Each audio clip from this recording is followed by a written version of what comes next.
Hey guys, welcome back to the channel and thanks so much for joining me on my very first review on my new system.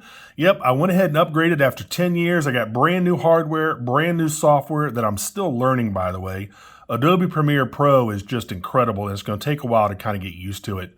I also got, again, a brand new gaming PC with a whole bunch of great stats, so I should be able to do a lot of stuff quicker, maybe even upload some more content because the rendering time is going to be a lot less on these videos.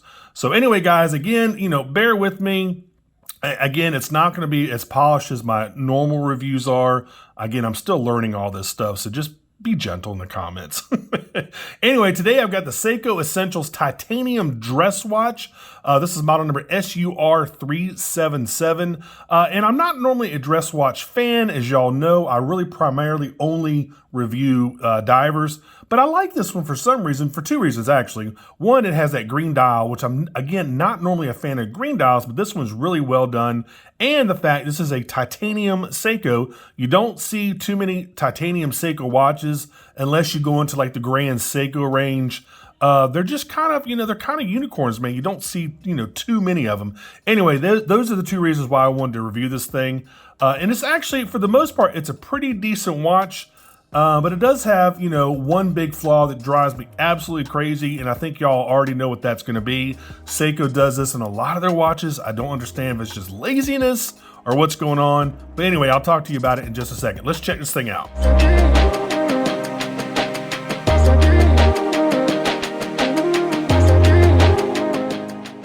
All right, guys, we'll get into this thing, but first check out my Amazon shopping channel if you like this or any of the other watches I've reviewed on my channel. As y'all know by now, I get a little piddly small commission if you buy something from my Amazon store.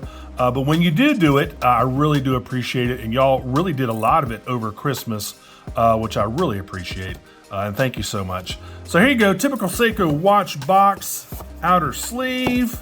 There you go. This also has the model number right there. And it has the MSRP, which is $370. I got it on, I guess, a really good deal on Amazon for some reason. This was only $177 for a titanium watch with a sapphire crystal. Of course, I'll get into all the specs here in just a second, but that's another reason. Actually, so there's three reasons. That's the third reason why I wanted to check this thing out. It's a really good deal. So there's the sunburst dial. Not a big green dial fan, but it's dark. I mean, this is in direct light, so it's going to shine a little bit brighter. But normally it kind of looks like that, I guess. That's kind of what it looks like. But I like it, man. I don't know why. I just wanted to check this thing out. Plus, this is going to be a good first review on my new system, so I can check all this stuff out. Let's take it off the pillow. Now y'all have seen this before, but Seiko has a new pin and collar system. It's not even really a collar. Let me show you here what you get. So obviously there is your warranty card. Y'all seen that a million times. Here is your, what is this here? Is this the manual or is this the warranty card? What is in here? Oh, I'm sorry. The warranty card is supposed to go in this little sleeve, this little envelope. In fact, let's do that. Let's put this thing back here real quick. All right. And I like their new pin system a lot. It's very easy to change out links, incredibly easy, and I love this new system. Anyway, there's the little tool that it comes with, and these, instead of having a collar inside, there's a little spring bar, not a spring bar that like spreads out like that, like a little tiny itty bitty, minuscule, little tiny spring that's inside, I guess, this male portion of the link. And then there's a bar that you push in and somehow it just kind of connects inside. And it's super easy to use, man. Really, really easy. So inside this, normally there would be a collar inside this section right here. There'd be like a little collar, but with these new ones, there's no collar. It's an actual spring.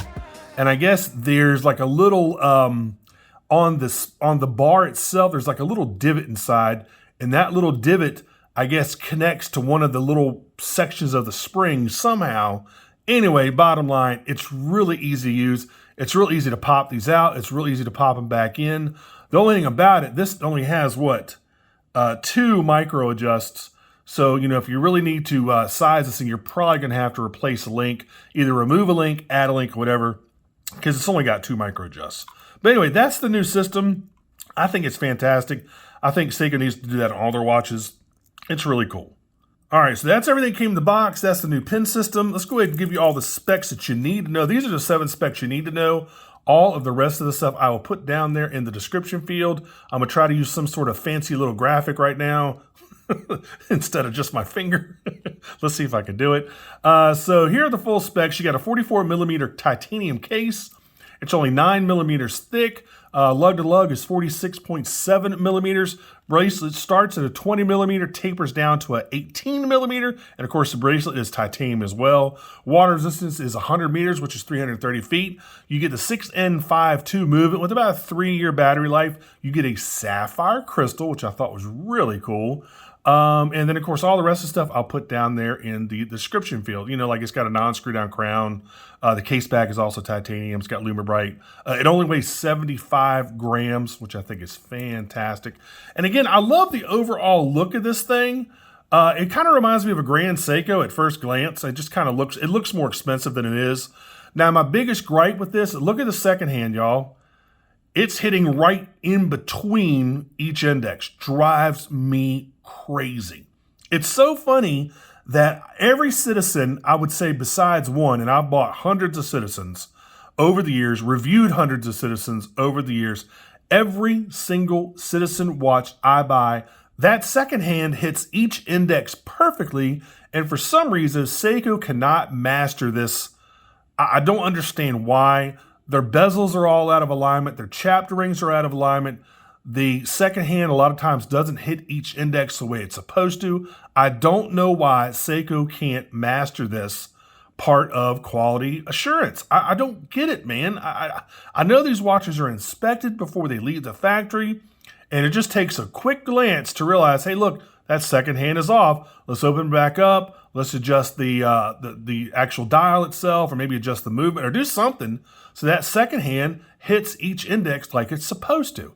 It drives me crazy, man, that Citizen can do this and Seiko can't. I don't understand. Anyway, all right, enough bitching about that. It does have minimal polishing on it. This actually is a little bit more because it's all titanium. And I believe, guys, that's actually real gold because this one's about $40 above the normal titanium. And it's just a regular finish. I think that might be, real gold plating. So again, it's like $40 more than the other titanium model. But, minimal polishing. You have a little polishing underneath the bezel there. You have got a little bit of polishing on the gold right there. It looks like actually, I take that back. It looks like the sides of the links are polished. Just the tops aren't. Most of the cases, you can see that little ridge right there. That's polished right underneath the bezel. Of course, the crown is polished, but most of the case itself is kind of brushed. There you go. Let's take a look at here. Here's your clasp. Again, only 2 micro adjusts. Stamped metal. I mean, I would expect this in this price range. I wasn't looking for a milled clasp. I mean, it is titanium though, which is kind of cool. There you go. And again, more gold. Here's the case back. It's got a big L on it. I don't know what the L stands for. Maybe that's the first initial of the person that inspected it. If that's the case, they screwed up because the stamp thing does not align. The second hand does not align with the indexes, which again drives me crazy. Again, you don't see too many titanium Citizen. Again, you don't see too many titanium Seiko watches out there. That's why I wanted to check this thing out. It's good looking. It's really inexpensive. I think, like I said, it retails for $370. Got this one for $177. The Seiko logo at the top there, that is just screen printed on. The indexes it looks like they're applied. They're probably embossed and then gold plated, I'm guessing. Of course, you got the word titanium. I like the date window. This is a quick set date, by the way, so it changes over right, the second after midnight, which is nice. So, I mean, I think it's overall a good watch, especially for the price on this one, when it normally retails for $177. I'm sorry, when it normally retails for $370. Getting this for $177 is a pretty dang good deal. All right, let me go try it on real quick, and then we'll give you a Lume shot. Don't expect much from the Lume, guys. It is a dress watch. Holy Moses. Wow. Talk about light. Holy crap. This kind of reminds me of that G-Shock, that G-Square that's all titanium. Well, actually, I'll take it back. It's all titanium metal.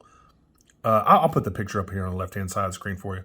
It kind of reminds me of that. Well, that one weighs literally half what this one does. That one weighs about 45 grams. This weighs, what, 75 grams, so almost half. But it kind of reminds you, you don't even know it's on your wrist, honestly. All right, let's go ahead and take it off. Let's go ahead and kill the studio light. I ain't gonna worry about the monitors. All right. Let's take a look here. You got lume on the hour and minute hand, and you have little luminous pips at each hour. Not bad. I mean, not bad lume for a dress watch, guys. Not bad at all. It looks pretty good. Decent lume. Decent lume. All right, guys. This is going to about conclude my first review on my new system. Now I have to go and do the fun part, do the editing, and see if I can figure all this stuff out. So anyway, if you want to get one of these, I'll make sure to put a link down there in the description field. You can head on over to my Amazon channel and pick one up for $177. Again, I'll make sure to put that link down there for you. And as always, make sure you like and subscribe if you like my content, and I really hope you do. Again, I got a whole bunch of changes coming up for this year, and I'm really excited. And there are a lot of cool watches coming out too, by the way. So anyway, guys, that being said, I will see you on the next review. Take care and bye-bye.